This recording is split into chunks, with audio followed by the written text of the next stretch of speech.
Welcome to our channel. Today we how to build passive income with Realty Income Corporation. Quick tutorial step by step clearly. To build passive income with Realty Income Corporation, start by researching the company. Visit their official website to familiarize yourself with their business model. Consider reading their latest investor presentations and earnings reports.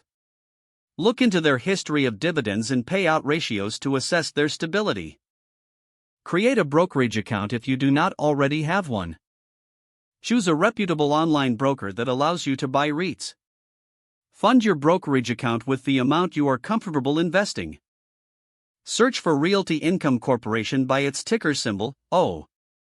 Review the current stock price and any recent performance trends. Decide how many shares you want to purchase based on your investment goals. Place a market order to buy shares of Realty Income Corporation. Monitor your investment regularly to stay informed about company news and market trends. Reinvest dividends if the option is available to leverage compound growth.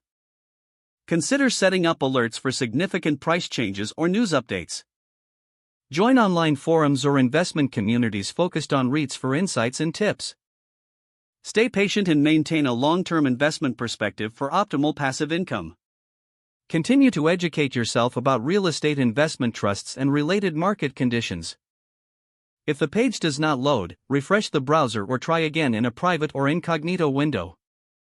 Make sure you are using the correct email address, then retype it carefully to avoid small typos. If your password is not accepted, use the reset option and create a new strong password you can remember.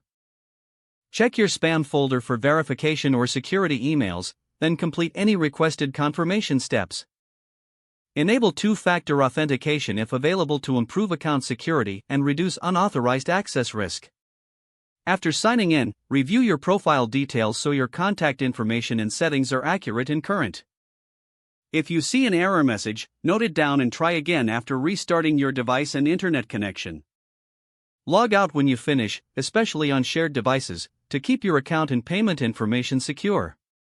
If the page does not load, refresh the browser or try again in a private or incognito window. Make sure you are using the correct email address, then retype it carefully to avoid small typos. If your password is not accepted, use the reset option and create a new strong password you can remember. Don't forget to like this video and subscribe to our channel for more step-by-step tech guides.